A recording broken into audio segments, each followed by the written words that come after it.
Welcome to the Joy Lab podcast, where we help you uncover and foster your most joyful self.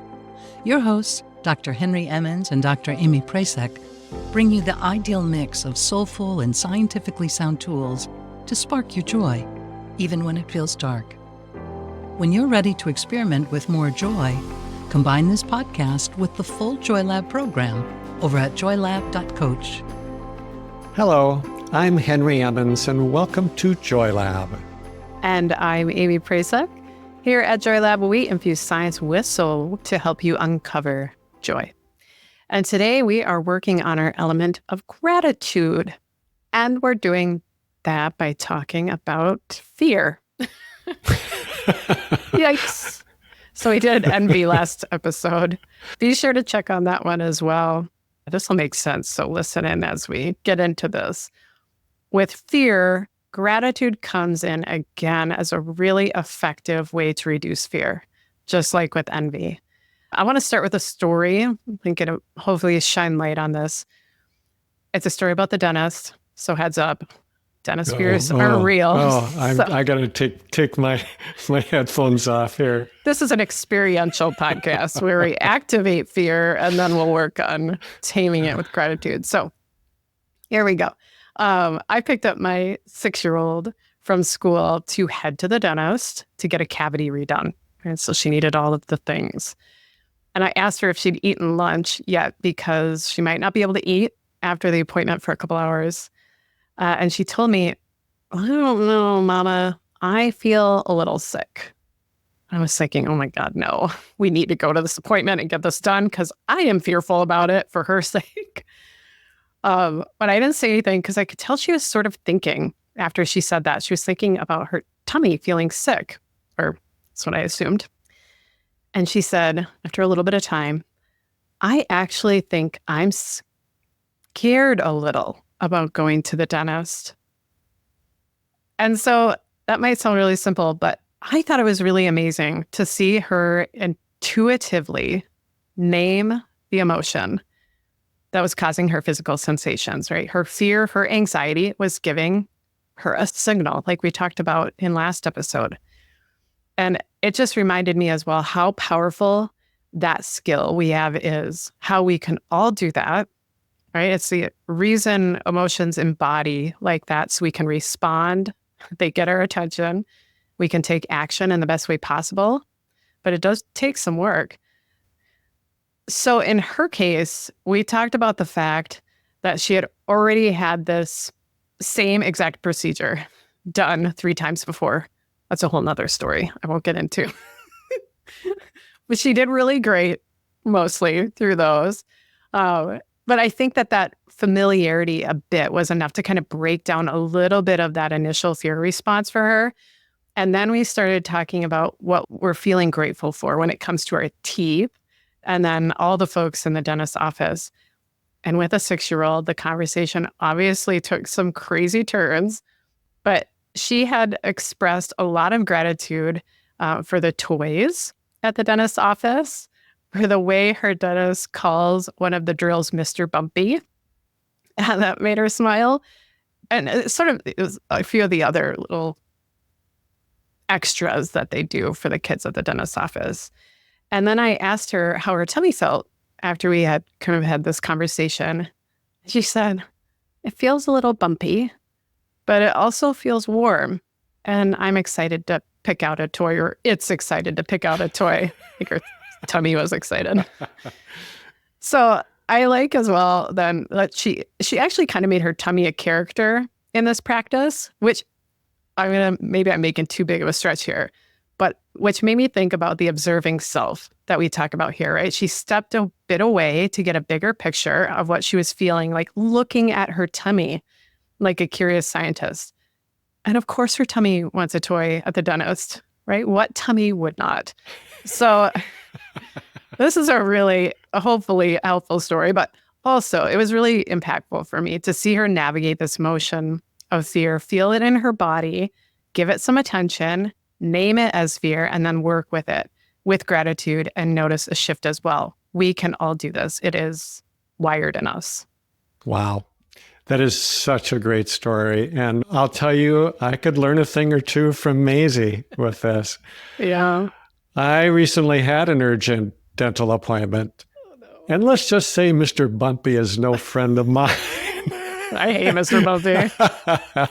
And I did not get to pick out any toy at all. I know. I don't understand why all of those things stop at some age. And then adulting at the dentist is way more difficult. But I hear you, Henry. Yeah. Well, I think that there are a lot of similarities to the two emotions we've been working with these last couple of episodes, envy and fear. Yeah. Both are unpleasant. Both of them are hardwired into us through evolution. And they both have an upside if we can learn to work with them and not let them just completely take us over. I think fear is even more ubiquitous and has even more negative consequences than envy. One could even argue that fear gives rise to all the other negative emotions, that fear is the big kahuna here. Isn't envy related to the fear that we'll lose out somehow, that we won't get what we need, or we don't compare well enough to others? It seems like it's fear-based, essentially. So fear is just so deeply embedded into our biology that when it's activated really strongly, like in a panic attack, let's say, it can feel next to impossible to dial it back. So ideally, we don't want to wait until it gets to that point. We want to learn to dial it back repeatedly, every time we notice it. And then if possible, we want to learn to go so far upstream in this process that we get to the very source of fear and we can stop it before it even starts to emerge.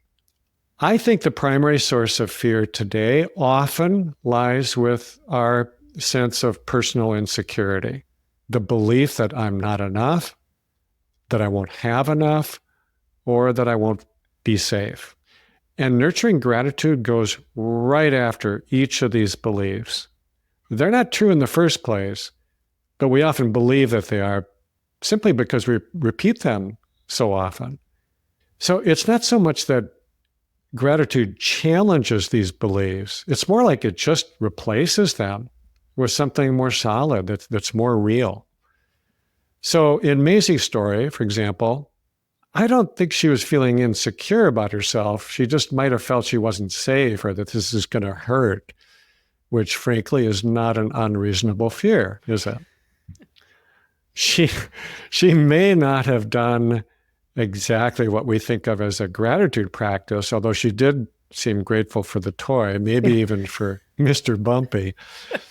But she was able to defang the fear, pun intended. There you go. By naming it and placing her attention right on her body, which just helps you get out of the thinking that was making her feel so bad in the first place.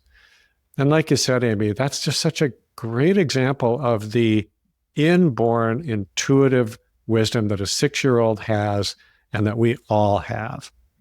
Yeah. Yeah, we are wise. So maybe a bit of a pivot here, but there's some interesting research that I want to highlight with gratitude and fear. And it was a study with folks who had experienced early stage breast cancer, survived that in the past. And then they engaged in a 6-week gratitude intervention to assess how their fear of cancer recurrence might change, which is a really important outcome for that group. And the group that went through this 6-week program, importantly, had a significant decrease in death-related fear of recurrence. So that matters.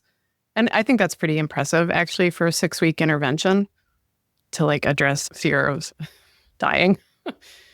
So there's that. But the most interesting thing here, to me at least, was another outcome that they assessed, which is known as pursuit of meaningful goals. And that pursuit of meaningful goals partially mediated this decrease in fear. So this research, kind of explain it here, supports that we can practice gratitude not just to reduce fear, not just to get into a better mood. But when we practice gratitude, we are more likely to take action in ways that are meaningful to us, to engage in behaviors that support us, behaviors that are nourishing, and that helps to reduce the fear as well. Compare that to actions we take based on fear. I've made many of those from that space, and meaningful, nourishing, smart are not the words that come to mind, right? Well, that research is just so interesting to me. Yeah. It's just easy to think that gratitude makes us feel better in the moment and appreciate things that have already happened to us or things we already have. But I like that this is suggesting that when we feel more grateful, we actually become more future-oriented as well. And then it helps us move toward the future in a more positive way. Yeah. So life feels more meaningful and we can seek more meaning. Man, talk about a virtuous cycle. Yeah. That's really cool. So this study looked at the fear of recurrence of cancer, which is obviously not an irrational fear for anyone who's had cancer. And I think it's also related to the fear of mortality, which is often viewed as the ultimate fear, the one that underlines all the others. It's just such a deep and profound topic that it's just hard to get our minds around directly. So I'm going to talk about another example that is also common, I think, and that relates to this conversation about meaning that you kind of brought up. So at my stage of life, I know a lot of folks who are either in retirement or coming very close to it.